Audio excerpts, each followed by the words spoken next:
Oídme todos y entended. Señor, ¿qué quieres que yo haga? ¿Qué debo de hacer? Saca un poquito de tiempo para tus hijos y tu señora y tu familia, porque Dios tiene un propósito. El demonio no te puede arrebatar ni robar tu familia. Jeremías capítulo 29, el verso 10 al 14, dice la palabra del Señor: porque así dice Jehová, cuando en Babilonia se cumplan los 70 años, yo os visitaré y despertaré sobre vosotros mi buena palabra para haceros volver a este lugar. Porque yo sé los pensamientos que tengo acerca de vosotros, dice Jehová, pensamientos de paz y no de mal, para daros el fin que esperáis. Entonces me invocaréis, oraréis a mí y yo os oiré. Y me buscaréis y me hallaréis, porque me buscaréis de todo vuestro corazón. Y seré hallado de vosotros, dice Jehová, y haré volver vuestra cautividad, y os reuniré de todas las naciones y de todos los lugares donde os arrojé, dice Jehová, y os haré volver al lugar de donde os hice llevar. Estamos leyendo entonces hasta el verso 14 y quiero que todos invoquemos al Señor. La familia, o sea que antes estábamos hablando que los hijos en el proceso y otros temas más, pero ahora es la familia en el proceso de Dios. Yo quiero que cada uno de ustedes piense en su familia que le rodea, los que son casados y los que no lo son, pero que piensen que usted desde que esté aquí es porque hay una familia. Nadie apareció aquí como de un momento a otro. Hay un papá, una mamá, y a veces hay un papá solo por ahí o una mamá sola, pero lo cierto es que tuvo que haber un engendramiento y tuvo que venir una familia, y a veces este mundo está lleno de muchas familias disfuncionales, pero que Dios permita que en el pueblo de Dios siempre hayan familias unidas. A veces lo que hay que tener en cuenta cuando se lee la palabra del Señor es Dios en sí qué quería hacer en el Antiguo Testamento para que nosotros lo tomemos como enseñanza en el Nuevo. En el libro de Romanos capítulo 15 dice que las cosas que antes fueron escritas para nuestra enseñanza, para que por medio de la consolación y la paciencia podamos encontrar pues lo que Dios quiere que encontremos. Pero entonces aquí hay algo bien interesante, y es que el Antiguo Testamento no solo es historia, sino ejemplos. Cuando yo leo por lo menos Jeremías 29 y leo Jeremías 30, si usted lee todo el libro de Jeremías, para que tome una idea más o menos precisa, los últimos reyes que hubo fueron muy desobedientes, muy malos, pero entre ellos hubo unos que fueron como muy egoístas en parte, pero también utilizaron la traición. Entonces, ellos creían que era algo solamente lo que se imaginaba Jeremías. Entonces Jeremías llevaba una profecía y la había llevado Ezequiel, y ellos decían, es que ellos nos detestan, nos aborrecen. Ese hombre llamado Jeremías, siempre que nos habla es mal. Siempre que nos habla y nos dice algo es en contra. Pero yo tengo mis profetas propios que cuando yo los llamo, ellos sí me hablan lo que es. Y entonces ahí se formaba como una situación un poquito compleja, porque el rey quería escuchar lo bueno y Jeremías siempre llevaba lo malo. Pero entre lo que Jeremías llevaba era que Dios quería en ese tiempo, ya que Jerusalén iba a ser destruida, iba a haber lo que se llama la transmigración a Babilonia, que iban a llevarse en una cantidad de esclavos. Entonces cuando Jeremías les dice, Dios se los va a llevar de aquí a allá. Y Dios traerá un hombre muy poderoso que se los llevará para allá. Pero entonces ellos creían que no era así. Cuando ya las cosas se van presentando con más cercanía, es donde ya van viendo de que el rey que tanto se estaba hablando, que era Nabucodonosor, entonces lo que sucede ahí es que Nabucodonosor da unas leyes, y entre ellos las leyes que da es que se tienen que someter porque ya Babilonia era la capital del mundo y Nabucodonosor era el rey que gobernaba el mundo de entonces. Pero sucede que el rey de Judá, porque ya el de Israel ya había sido llevado cautivo por los asirios, pero cuando ya viene la parte de Judá, esos reyes, Sedecías y todos estos otros que surgieron después se consideraron fuertes. ¿Quién es ese que viene acá a ordenarnos, a decirnos qué se cree que es? Pero resulta de que el profeta decía, si él llega a venir, hagan negocio con él y obedézcanle, jamás lo vamos a hacer. Y por eso Jeremías se ganó una llevada por allá a una cisterna, o sea, a un lugar donde había pura inmundicia, lo metieron allá. Y es donde se dice que un etíope ahí ayudó a que saliera con unas sábanas y lo sacaron maloliente de allá porque querían deshacerse de él, pero no le creían. La historia es un poco extensa realmente. Lo que deseo que logremos entender es que Jeremías quiso entregarles la palabra divina para que comprendieran los propósitos de Dios. Pero ellos no quisieron.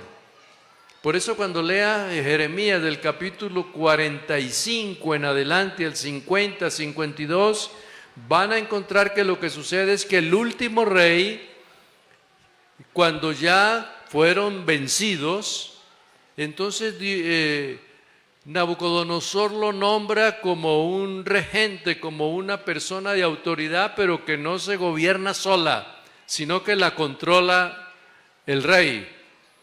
Entonces le dice, ¿tú gobernarás este poco pueblo? Sí, sí, Señor, yo lo voy a hacer. Entonces este hombre, el rey de Judá que quedaba, se reunía después con los demás. Ese cree que yo me le voy a someter a él, ese cree que esto, que lo otro. Y entonces resulta de que en medio de esas dos formas de pensar, lo llevaron y lo aconsejaron de que huyera. Vaya, huya, y cuando ya esté por allá y pasen los años, vuelve otra vez y sigue siendo nuestro rey. Pero resulta de que no fue así. Había hecho un pacto con el rey de Babilonia, y el rey de Babilonia le creyó y lo puso a gobernar, y él se dedicó a otras cosas.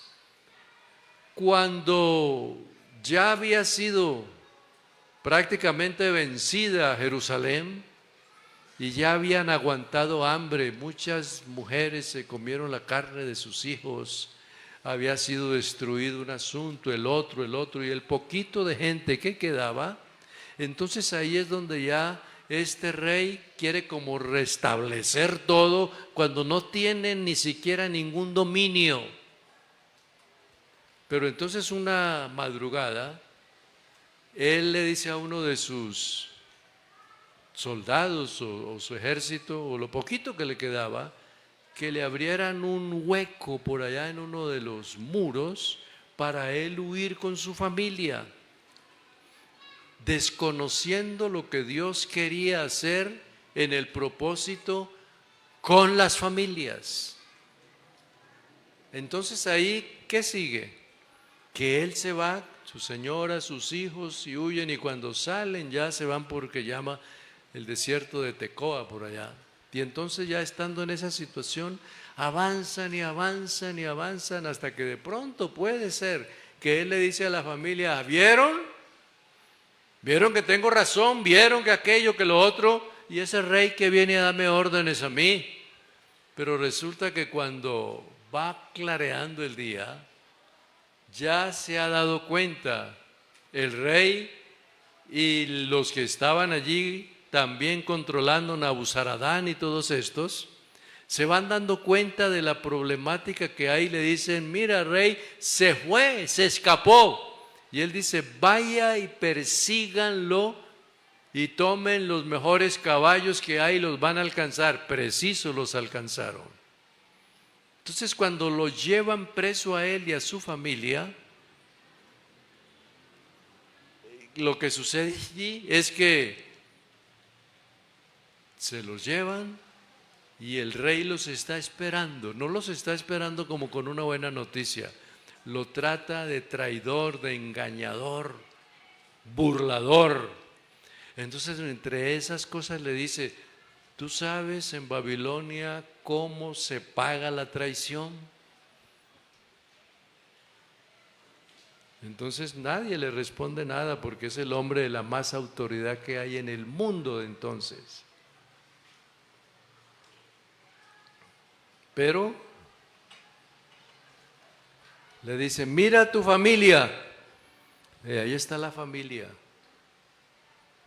La señora, los hijos, todos. Y entonces después le dice: bueno, ya que los viste, ya que has hecho eso, yo quiero que tengas en cuenta lo siguiente. ¡Hey, soldados, vengan acá! Y llaman a los soldados. Eso está en Jeremías 52. Y mire lo que dice acá: en el año 18 de Nabucodonosor, 52:29, él llevó cautiva a Jerusalén a 832 personas, y en el año 23, porque hubo varias transmigraciones, y Nabuzaradán, capitán de la guardia, llevó cautivas a 745 personas, de las cuales todas las personas en total fueron 4,700. Y, verso 31, sucedió que en el año 37 del cautiverio de Joaquín, rey de Judá, en el mes, eso es con fecha y día y hora y todo, en el mes 12º, a los 25 días del mes, Evil-Merodach, rey de Babilonia, que en el año primero de su reinado alzó la cabeza de Joaquín, porque realmente allá lo puso amigablemente e hizo un trono, porque este era uno de los reyes que quedaba, y él le dio como esa altura, le dio ese nivel. Y cuando le da ese nivel, es donde ya ese hombre queda allí hasta que se muere, porque lo que había sucedido con el pasado es que le reúnen toda la familia y matan la familia toda delante de él, y a él le sacan los ojos. Y el rey le dice: te sacamos los ojos para que lo último que te quede en la mente es la traición, y tu familia paga la consecuencia. No entendió el rey que Dios tenía un propósito mejor. Mis hermanos, la familia es un propósito. No la descuides, porque la familia es un propósito. Estas mujeres que vinieron acá y tienen sus hijos o sus hijas, esos hijos y esas hijas nunca olvidarán que su papá o sus padres predicaron la palabra, y a ellos los llevó también a meterse en el propósito de Dios. Aquí en esta iglesia, y cuando visité a Gerardito allá, que ya es Gerardote, allá en Portugal, estaba la esposa, la hermana Disney, y estaba él, y entonces me pongo a verles, y algo pasó. Ellos comenzaron a sonreírse, y les digo yo: ¿y ustedes por qué se sonríen si no ha pasado nada? Hermano Reinel, es que Dios tiene planes que uno los desconoce, pero entre ellos está que un día en la central de Bucaramanga, usted me presentó a mí, dijo Gerardito. Y Disney, antes de que se abriera Gaitán, allá ella, también la presenté y resultó que esa pareja de misioneros son dos jovencitos que salieron de aquí presentados al Señor. Casi no se ve, pero se ve. El que acaba de venir acá, mi yerno acá, aquí fue presentado al Señor. Ahora ya tiene años y es hasta abuelo ya, y aquí fue presentado al Señor. Es que qué bueno entender que esto no es solamente calle 42, 16, 40, sino que aquí hay historia, aquí hay movimiento, aquí alguien se manifestó de arriba para hacer grandes cosas en la tierra. ¿Por qué razón? Porque precisamente Dios tiene un propósito y en particular puede tenerlo con una familia, con una persona, con una viuda, con un viudo, con un hijo, con un huérfano o lo que sea, porque para Dios no es problema tomar la persona y cumplir un nuevo propósito en la vida, porque si alguien tiene buenos propósitos es Él.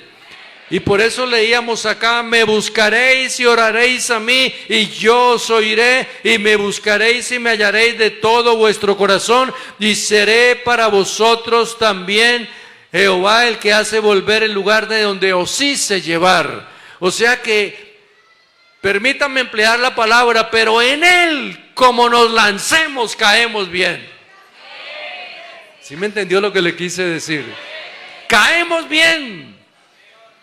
Solo es en la empresa que usted tiene que ver si le cae bien al gerente o a la administración, o cae bien y usted está pendiente: yo estoy haciendo este trabajo, pero ¿sí será que les gusta? ¿Sí será que les agrada? ¿O será que me lo van a dar solamente por estos 3 meses y yo lo necesito? ¿Será que pasará? No, cuando Dios te da algo, Él no te lo da por 2 ni 3, sino para toda la vida, porque Dios tiene grandes propósitos contigo. Dale ese aplauso fuerte al Señor ahora.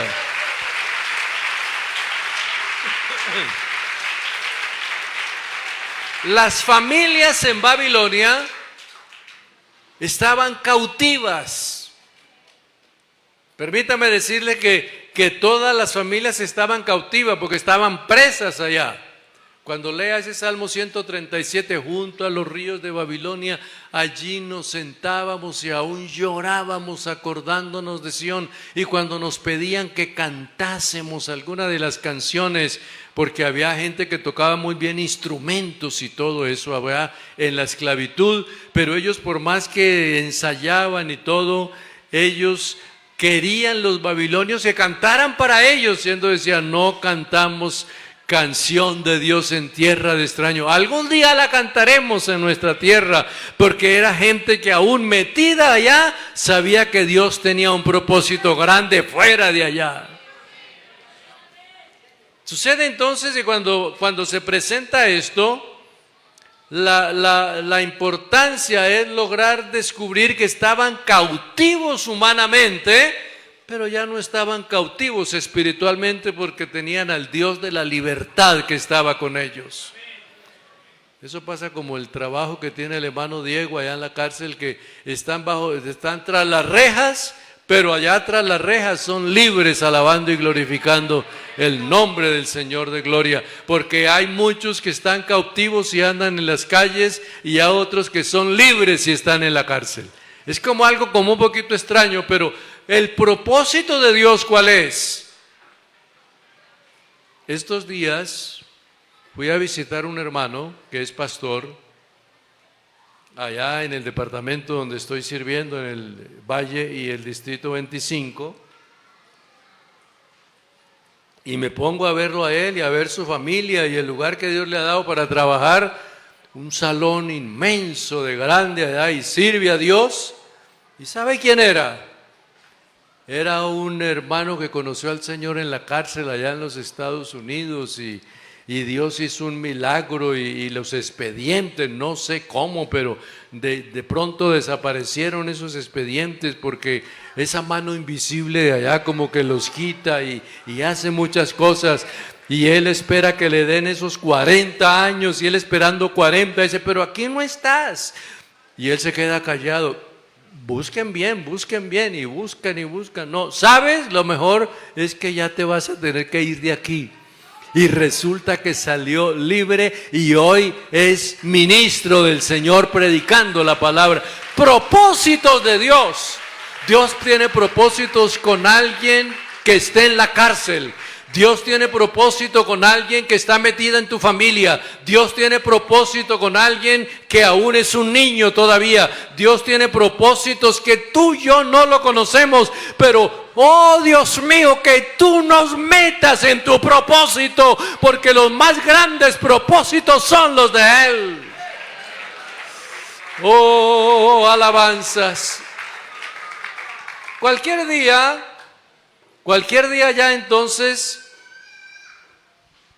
en medio, miren, me gustaría que ustedes me ayudaran a este análisis. En medio de esclavitud, en medio de problemas, en medio de idolatría, en medio de ese ataque, del ataque que tenían, en medio de toda una situación difícil, ¿cómo es que en medio de una situación así aparece un hombre llamado Daniel?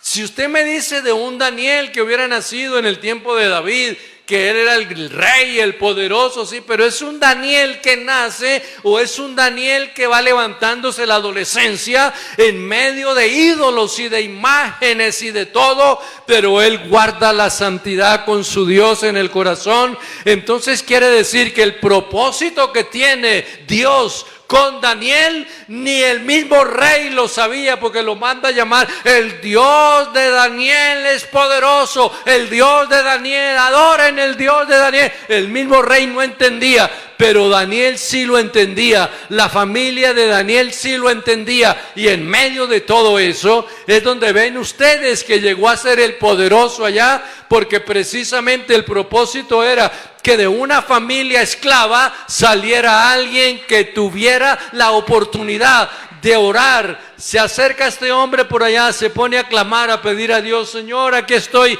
delante de tu presencia.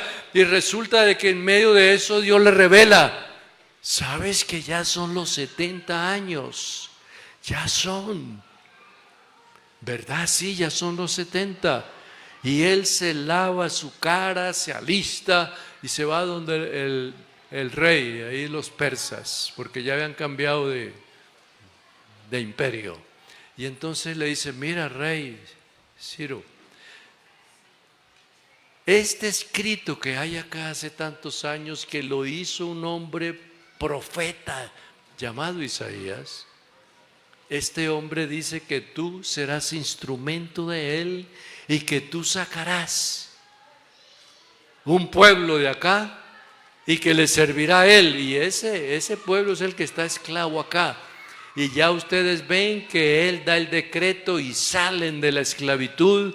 Pero lo que uno se sigue preguntando es, ¿cómo es que nace un muchacho que no lo pudo vencer la idolatría, no lo pudo vencer la fama, no lo pudo vencer las amistades, no lo pudo vencer los leones, no lo pudo vencer nadie, porque estaba tan pegado a su Dios que él entendió que Dios había hecho un propósito en él?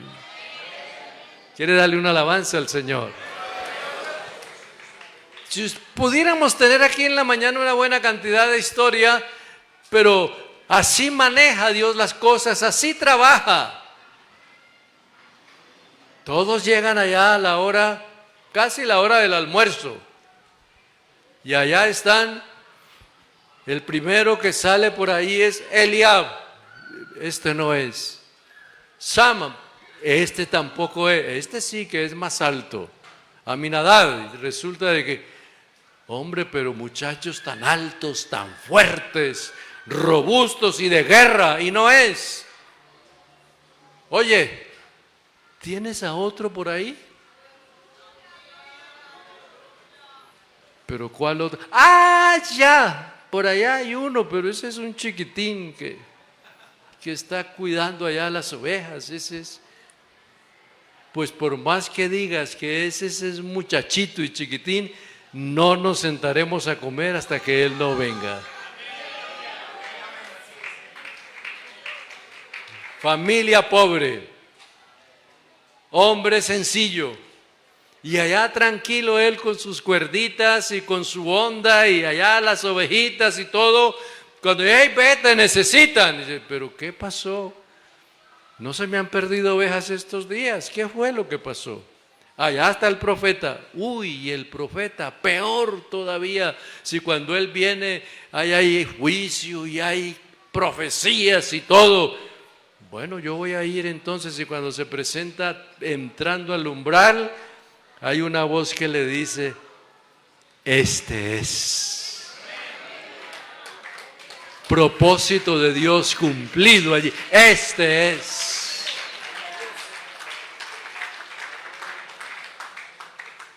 Y entonces, ¿qué sucede?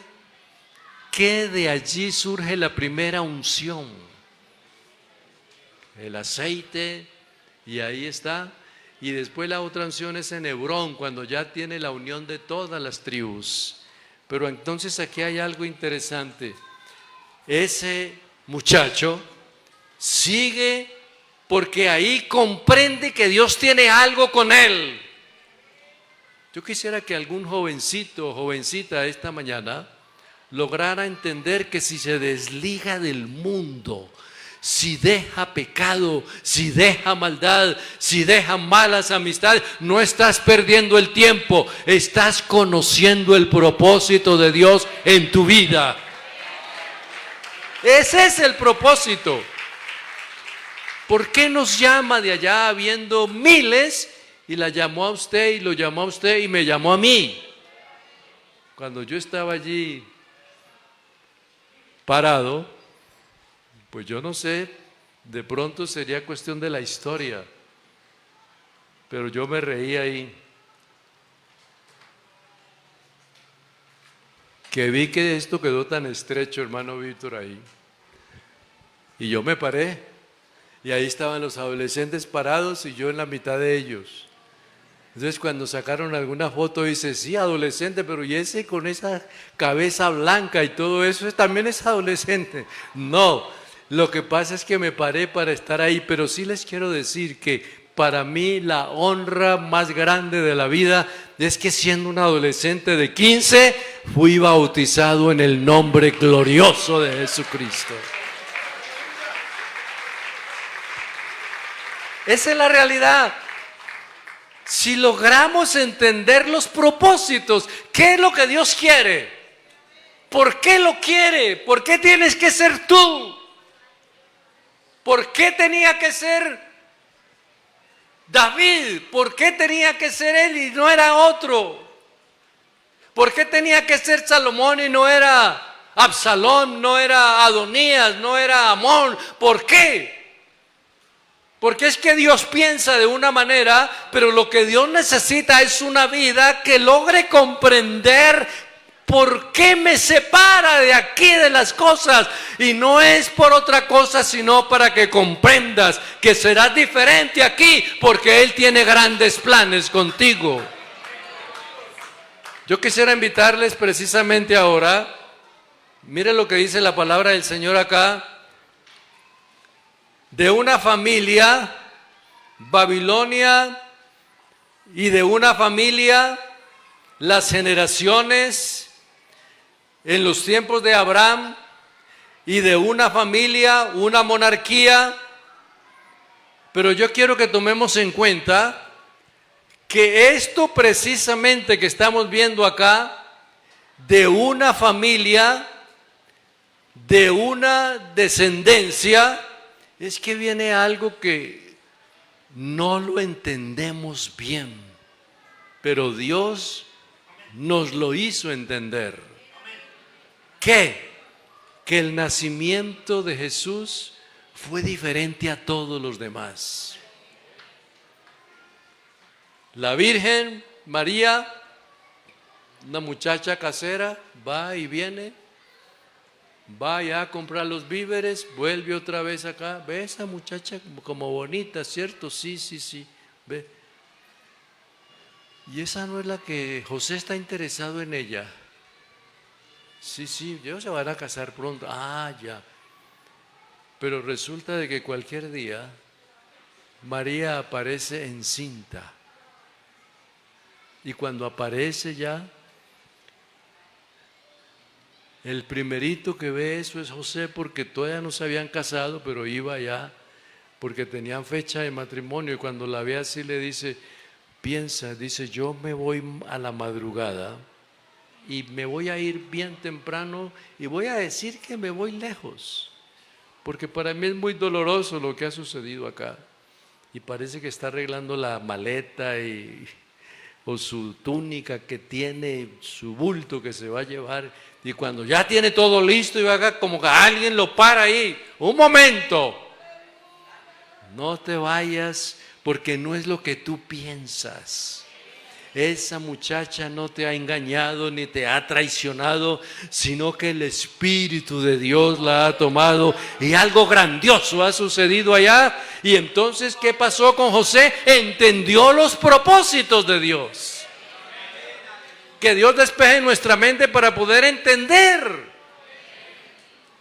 para poder comprender la realidad. Ahora, sucede que cuando ya viene el nacimiento, ahí lo que sucede es el milagro. Y el milagro es que la concepción no es por una persona humana, sino que el poder, la virtud del Espíritu Santo te hará sombra, y lo santo que nacerá será llamado Hijo del Altísimo. ¿Cómo es que Dios toma una humilde familia, una humilde pareja para manifestarse en carne, y en medio de todo estos siguen andando con Jesús, oyendo a Jesús, conociendo a Jesús? Porque conocen el propósito. Es que cuando uno conoce los propósitos de Dios, uno se mete en ellos. Porque otra cosa es que parece que Dios quiere hacer esto, uy, yo me retiro para acá. Parece que no. Métete en los planes de Dios. Yo quisiera, mis hermanos, entonces que miráramos lo que dice Jueces, o más bien Hechos, capítulo 17. El verso 26, de una sola sangre ha hecho el linaje de todos los hombres. Eso es lo que Pablo está hablando allá en el tiempo de los griegos allá. Y para que habite sobre la faz de la tierra, y les ha prefijado el orden de los tiempos y los límites de la habitación. Hay sangre y linaje en los humanos. ¿Por qué? Pues ni usted de pronto lo entenderá, ni yo tampoco. ¿Por qué tiene que ser la sangre de ese color? ¿Por qué tiene que ser ese líquido que se mete al cuerpo y ocasiona vida? ¿Por qué es que tiene que ser de esa manera? Y no es que cada uno contrata su sangre, viene con la misma sangre. De una sola sangre ha hecho el linaje de todos los hombres. Solamente lo que varía es cuando hacen el estudio, que el 0, el RH, el positivo, el negativo, pero cuando miran lo que es el componente de la sangre, es el mismo de todas las sangres que hay de los seres humanos, y ya han descubierto toda la cantidad de enfermedades, y por medio de eso, de pronto les voy a decir ahora, un hombre llamado Servet del siglo XV fue el que descubrió que se podía hacer algo que llama transfusión de la sangre. Y ese hombre no era ni más ni menos uno que le gustaba decir y creer y predicar que Jesús es el solo Dios verdadero. O sea que no somos tan ignorantes tampoco. Hay descendencia nuestra científica por allá en el tiempo de la historia, pero lo más maravilloso es que cuando los hijos participaron de carne y sangre, Él participó de lo mismo. Y cuando hay un muchacho y una muchacha que entiende el propósito de Dios, ¿qué hace? Se consagra. Oye, pero tú tan bonita y yendo allá. Tú tan bonita y tú yendo allá, donde gritan y hablan y dicen, y tú allá. ¿Sabes que hay una buena empresa de modelaje que no sé qué, que sí sé cuándo, y te vas a ganar miles y millones? Y también te podemos mandar a Japón, te podemos mandar a España y aquello y lo otro.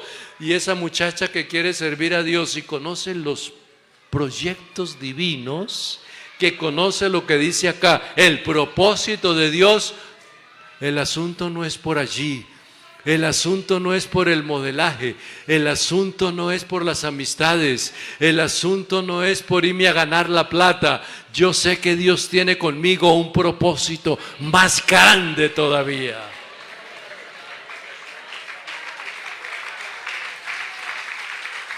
¿Quiere darle un aplauso mejor a Él? ¡Aleluya!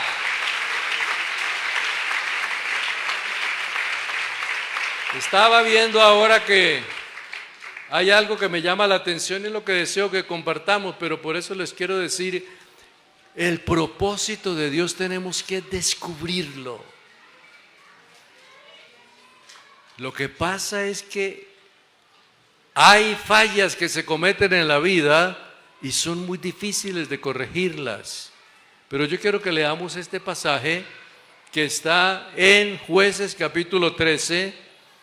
Pero yo quisiera leerlo acá para que usted vaya coordinando más el tema que estamos teniendo acá.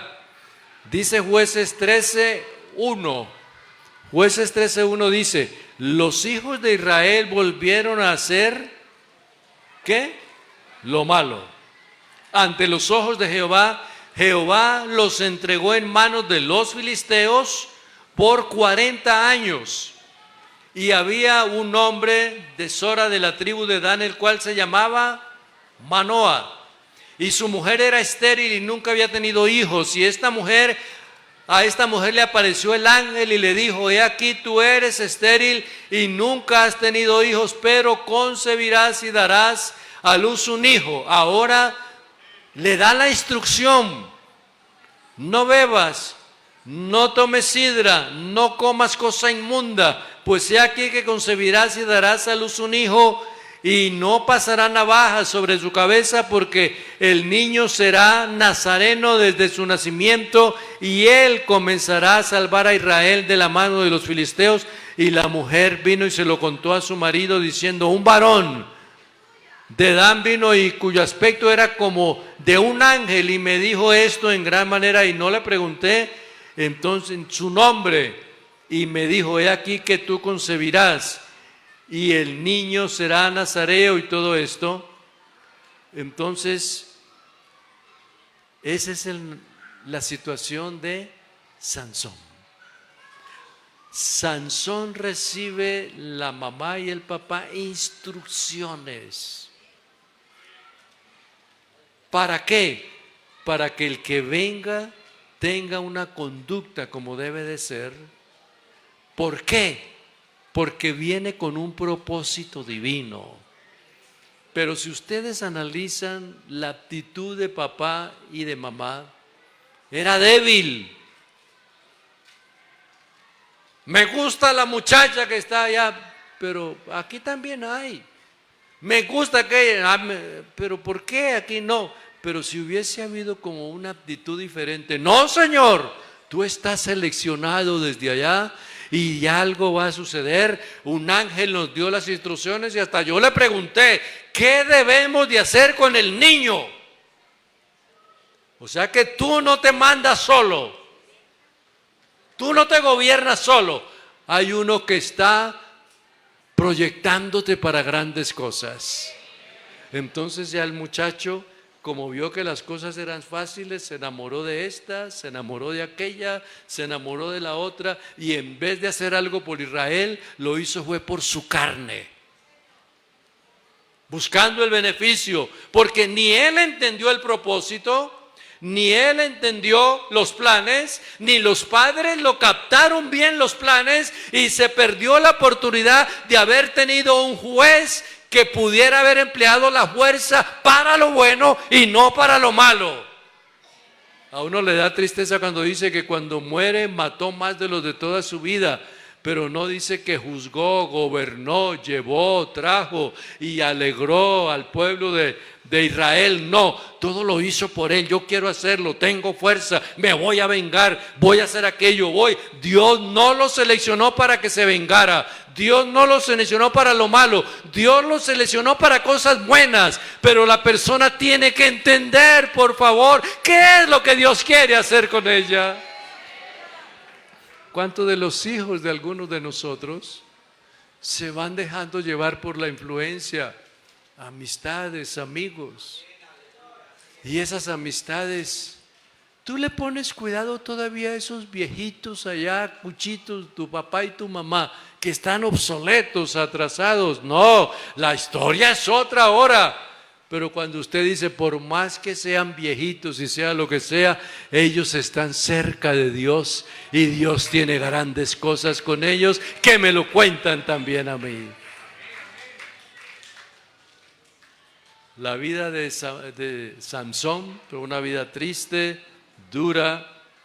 Y entonces, mis hermanos, yo quisiera que tomáramos en cuenta lo siguiente. Primero, si eso sucedió en ese tiempo, yo quiero invitarles, cuando se descubre lo que Dios quiere hacer, uno se queda sorprendido.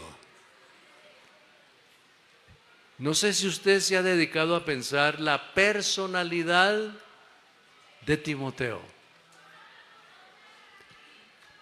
Dos personalidades se encuentran, dos caracteres se encuentran, dos personas se encuentran. Uno que ya no es Saulo de Tarso, sino Pablo. Y en su viaje misionero se va con Silas, se va con Bernabé. Y están por allá cuando llegan a una ciudad. Y Pablo andan adorando al Señor cuando hay un jovencito por allí, Timoteo. Y resulta de que lo ven. De pronto la personalidad de Timoteo, ¿cuál es? Quieto, por allá en un rincón, no predica, no toca instrumento. No, ahí está. Pero ahí está. Y me imagino a Pablo decir, ¿y quién es aquel que está allá que como que no hace nada? Pero ¿qué? Ese es Timoteo. El papá es griego y la mamá es judía. Pero ese muchacho se le ve que aunque no tiene el empuje, pero es fiel. Daban buen testimonio. En Hechos 16 lo está hablando y el 15 también. Daban buen testimonio. Entonces dice acá la palabra del Señor en Hechos 16. Después llegó a Derbe y a Listra, y he aquí un cierto discípulo, Hechos 16 del 1 al 4, llamado Timoteo, hijo de una mujer judía creyente, pero de padre griego, y daban buen testimonio de él los hermanos que estaban en Listra y en Iconio. Quiso Pablo llevarlo con él, y tomándole le circuncidó por causa de los judíos que había en aquellos lugares, porque todos sabían que su padre era griego. Y a pesar de toda, y al pasar por todas las ciudades, les entregaban ordenanzas de lo que se había acordado, y los apóstoles y los ancianos y la iglesia se establecía en Jerusalén cada día más. Pablo lo llama y el muchacho entiende el propósito de Dios. La mamá entiende. A veces yo no sé, yo pienso que cuando se dice allá, tu mamá Eunice, tu Eunice y Loida, tu abuela, se unen las dos, pero no se unen para tolerarle como a veces algunos abuelos por ahí, que el muchachito está haciendo lo malo y casi, ¿qué estás haciendo? No está haciendo nada malo, y está dañando hasta que ya lo que está ahí, no está haciendo nada. El abuelo permisivo. No seas un abuelo permisivo. Sé un abuelo o una abuela que comprendas que ese nieto tuyo será algo en la vida por la gracia y la misericordia de Dios. Por eso cuando vamos leyendo acá, entonces dice acá que tenemos que ver la importancia de conocer. Pablo no lo conocía, pero el Espíritu Santo lo llamó, le pidió que lo llamara y lo llamó. Y Timoteo cambió, no tanto en otras cosas, sino que Timoteo fue diferente porque el Dios Todopoderoso, y aquí es donde yo deseo que nosotros lleguemos, en la casa tuya está el que casi no sirve para nada, pero en las manos de Dios sirve mucho. Te agota la paciencia. Mételo en los planes de Dios y vas a ver que es una fuerza que necesita control. Y cuando la fuerza necesita control, el único que controla esa fuerza es Dios. Y la fuerza buena en Dios sirve para mucho, porque no es una fuerza para pecar, no es una fuerza para hacer lo malo. Pero gracias a Dios que tenemos una cantidad de adolescentes, muchachas, muchachos, jóvenes que quieren servir a Dios, porque aquí está ya el propósito de Dios en esta iglesia. Quiero invitarles entonces ahora a que miremos algo acá. Dios siempre necesita a alguien en la familia. Lo necesita. Y usted dirá, pero Dios que se ocupa de tantas cosas, Dios necesita a alguien de tu familia. Porque estamos en un momento en la etapa de la generación falsas doctrinas, homosexualismo, lesbianismo, drogadicción. Yo quiero leer algo de eso acá y escúcheme por favor. Y le quiero pedir algo. Cuando yo esté leyendo esto, no piense solamente en lo que yo voy a leer, sino que piense en su familia, que nunca se metan en esta situación. Porque sus hijos que Dios le dio no son para engrosar las filas del mal, sino para que estén aquí y sean pueblo de Dios. Mire lo que dice acá, me tomé esto, que por cierto no es que esté tampoco muy avanzado, pero al menos está entre el 22 y el 23. Los abortos, hay un aumento del 36.7% y en comparación con los años anteriores, la mayoría de estos es del 75% que se realizaron antes de la semana 9 de gestación y el 88% en las primeras 12 semanas. Niñas, 10, 12, 14, dedicadas a eso. Y usted dice, es que eso es allá, eso es allá. Tú tienes niñas y tienes niños. El demonio no respeta. Ataca a lo que sea y a quien sea. Pero si tú estás cerca del Señor, cuando va a llegar algo, hay como un muro. Y ese muro que está allí no permite que el demonio acabe con tu familia, porque todavía sabes decir, hay poder en el nombre glorioso de Jesucristo. Abortos en el mundo. En el mundo hay cerca de 73 millones de abortos. Millones. De diferente manera, de diferente forma. Y aumenta continuamente. Y se traduce acá que está llegando a unos 200,000 por día a nivel mundial. Los divorcios en Colombia. En Colombia se ha experimentado el divorcio significativo, 17.639 divorcios, que representa el incremento considerable de comparación con los años anteriores. El divorcio en Colombia incluye la infidelidad, la violencia intrafamiliar, el incumplimiento de las obligaciones maritales, el aumento. Se refleja que ahora se registran aproximadamente 99 divorcios por día. casi 100 ya, y ahora hay más de 100 por día. Pero usted dice, eso es allá, pero el demonio quiere atacar tu familia. Si usted sigue leyendo en el mundo, Estados Unidos tiene una tasa alrededor del 40 y 50% en las últimas décadas. Divorcios. Ya el matrimonio va perdiendo valor, va perdiendo peso, pero por eso estás aquí y allá y allá y allá, porque Dios tiene propósitos con tu familia, con tus hijitas, con tus hijitos, con tus niños, con el joven, con el adulto. Dios tiene planes. No voy a leer lo de Europa ni de Asia ni todo esto, pero les quiero avanzar este otro acá, y es el 15.73% de los suicidios. Suicidios. ¿Sabe usted que han habido ya en casas de creyentes suicidios? Sí. Uno quisiera no decirlo, quisiera tapar los ojos, pero ya han sucedido suicidios en familias de la iglesia. En algún lugar de Colombia ha sucedido, ha pasado suicidios.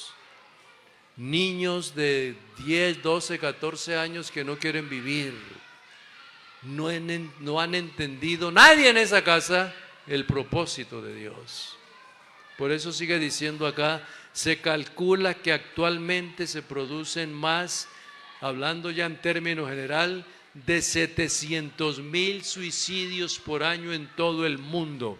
La Organización Mundial de la Salud estima que más de 700,000 personas mueren por suicidio cada año. Y esto yo lo tengo antiguo, ya debe estar en el 1,000,000. Por eso sigue diciendo acá, lo que corresponde a una muerte cada 40 segundos. O sea que cada hora muere una cantidad. Pero si usted está aquí, escúcheme bien, y si usted hace así, tiene esa cabecita pequeña de su niña, de su niño, o sabe que está en la escuela dominical allá, usted está tranquilo aquí, pero hay mucha gente que ya no está tranquila aquí, no sabe dónde está, dónde se lo llevaron, qué están haciendo con él, con ella, y pone anuncios en la prensa, y va y busca, y visita una ciudad y pregunta, nadie dice nada. Pero dele gracias a Dios que Dios te ha concedido que todavía veas tus hijos, veas tus hijas y veas la misericordia de Dios y conozcas el propósito de Dios que tiene. Dele un aplauso al Señor ahora.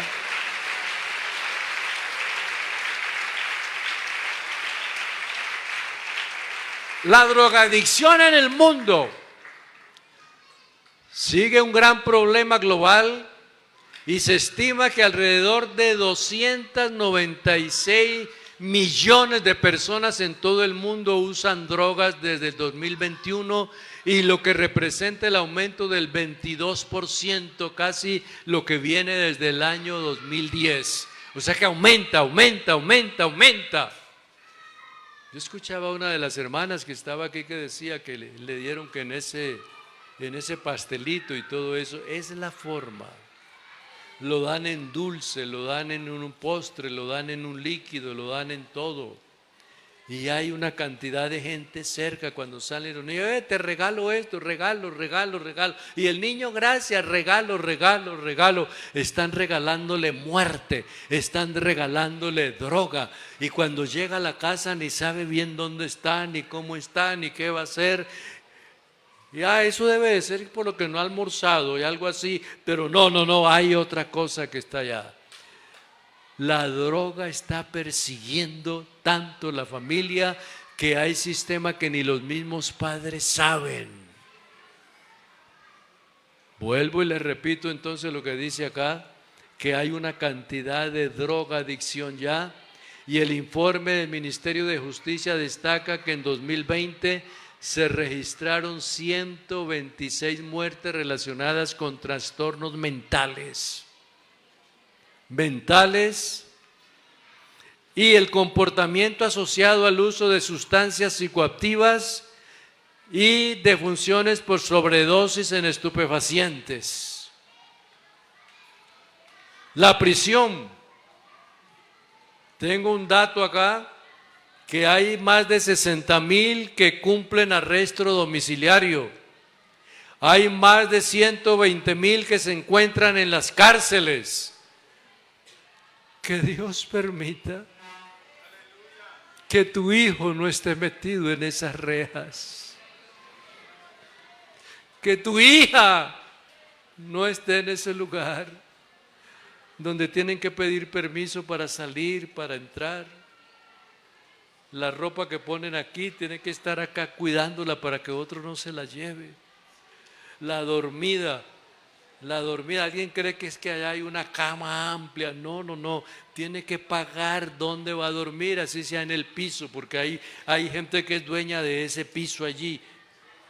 Eso vale tanto, vale 200,000 pesos, pero ¿a dónde está la sábana? No, es que yo te dejo recostar ahí. Y vale eso.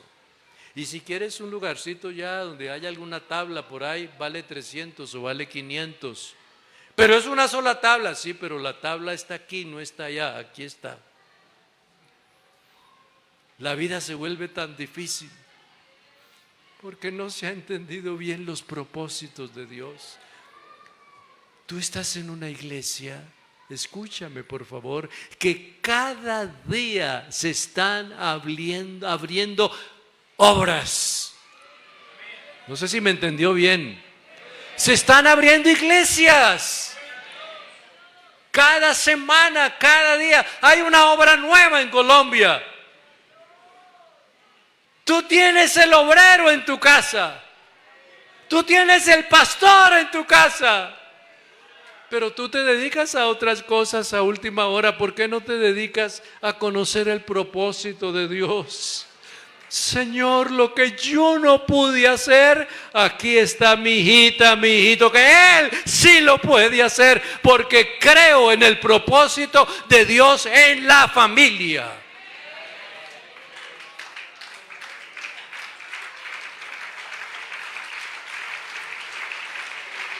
En el mundo, más de 5 millones de personas encarceladas. No, es que hay tantas cosas, yo me estoy saltando por acá, pero quiero llegar a este punto. Matrimonios en Colombia, el número de matrimonios registrados en el 16-23, en el año 2022, 70,800 contrajeron nupcias, y de esta cifra de matrimonio es la más alta que se ha registrado en el país suramericano. El matrimonio en el mundo. Estados Unidos aproximadamente 6.1 de matrimonios por cada 1,000, Canadá 4.3 por cada 1,000, y así viene sucesivamente. Pero hay separaciones, se casan unos aquí y se están separando acá, se separan, pero que Dios permita que en la iglesia nuestros hijos y nuestras hijas borren eso de separarse, porque Él llamó a un hombre y a una mujer para que establezcan su hogar para toda la vida. Mis hermanos, ya estoy entrando en la parte final, pero yo quisiera que tomáramos en cuenta algo. El que menos pensamos es el que Dios tiene para grandes cosas. Esos muchachos que tienes, tú tienes 3 o 4. O de pronto tienes 8 o 10, pero tienes 2 o 3, uno de ellos habla más que los otros 2. De esas niñas que tienes 2 o 3, una es la líder de las otras 2. Quiere decir entonces que no es tanto que tú tienes que esperar que todos sean iguales, pero el más voluntario, el más sencillo, el más noble, el que todavía te pregunta si él también puede orar, el que todavía te pregunta si se puede leer la palabra, el que todavía pregunta si puede ir a la iglesia contigo, el que todavía se le ve que viene acá a ensayar. Yo no sé si usted valora lo que sucedió esta mañana aquí. Usted ve un niño acá, a veces con la camisa por fuera y cantando ahí. Untado por aquí con un pedazo de comida y está cantando. Pero siquiera que lo tienes aquí cantando y no está drogándose por allá. Siquiera que está aquí conociendo al solo Dios verdadero.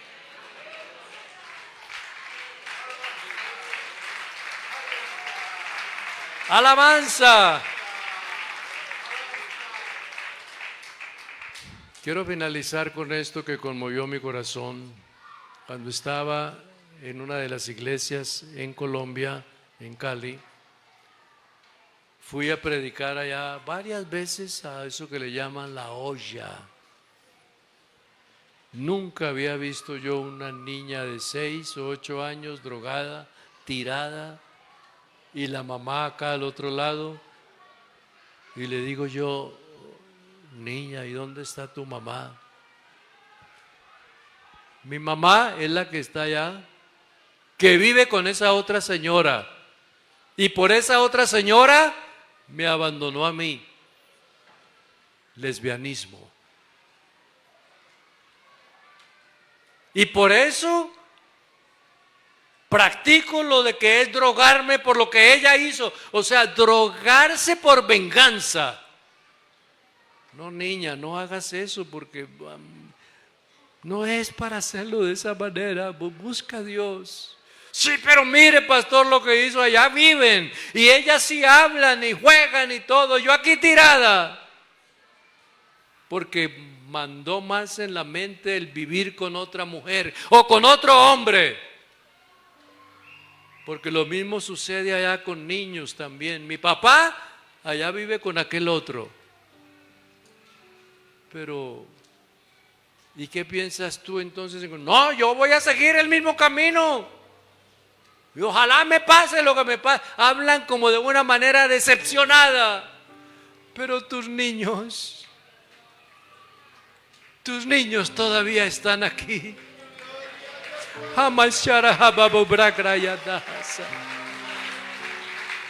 Tu familia todavía está aquí.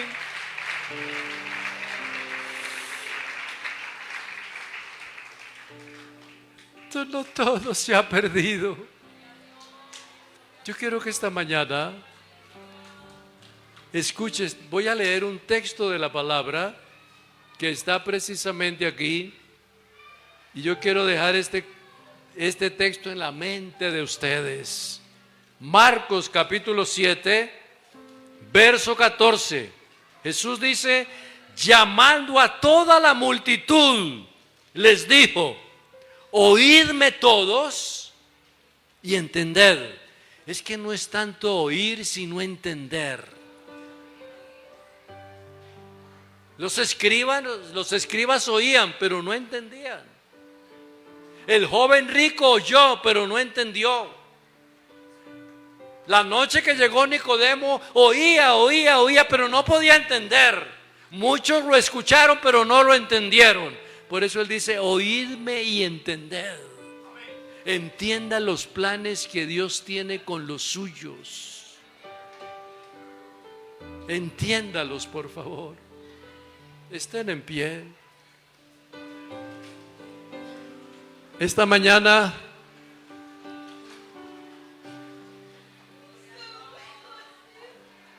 hay algo que está sucediendo aquí grandioso.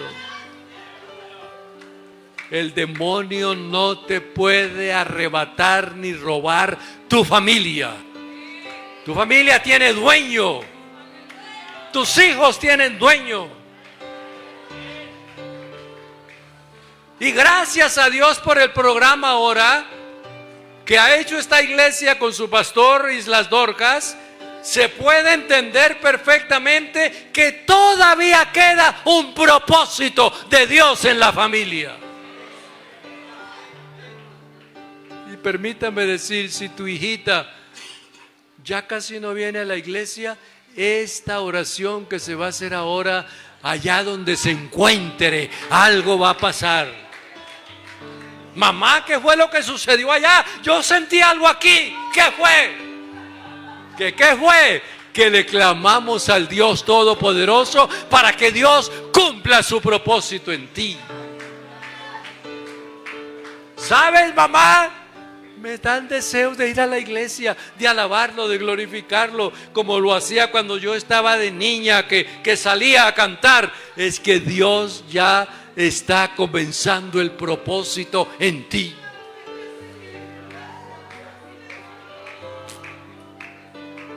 Yo voy a invitar a algunas familias que se puedan unir en grupo. Reúnase con su señora, con sus hijos ahí. Tómense de la mano, casi abrácense. Ya hay algunos aquí en este altar. Oídme todos y entended. Señor, ¿qué quieres que yo haga? ¿Qué debo de hacer? Saca un poquito de tiempo para tus hijos y tu señora y tu familia, porque Dios tiene un propósito. Yo he visto muchos propósitos de Dios, propósitos, planes. Quiere venir con su niño o allá donde está, abrácense allá, porque el hermano Víctor va a hacer esa clausura con una oración de fe por todas las parejas acá.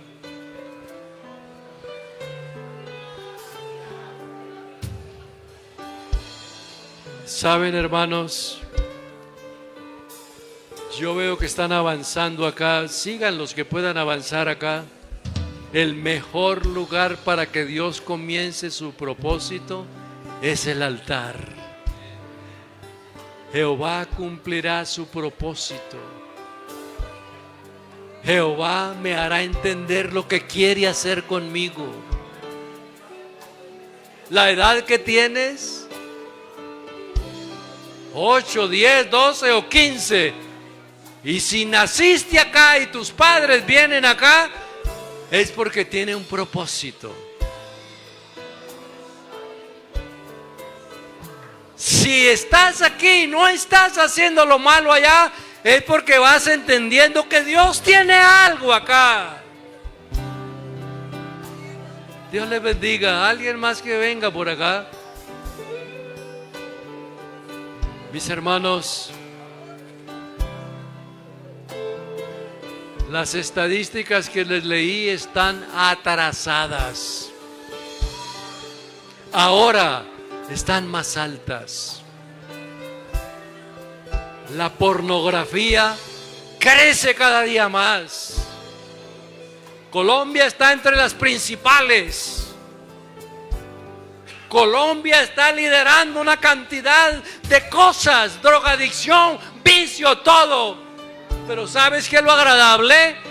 Que también Colombia está liderando los países misioneros, porque en medio de la maldad Dios manda la bendición, y cada día hay bautismos en el exterior, y hay más de 20,000 bautizados en el nombre glorioso de Jesucristo. Jehová cumplirá su propósito. Tus hijos aprenderán idiomas y van a predicar la palabra.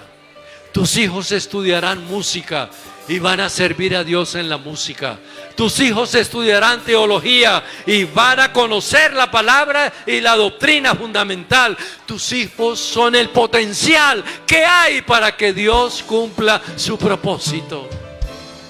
Nada te puede arrebatar esa bendición que tienes de tus hijos.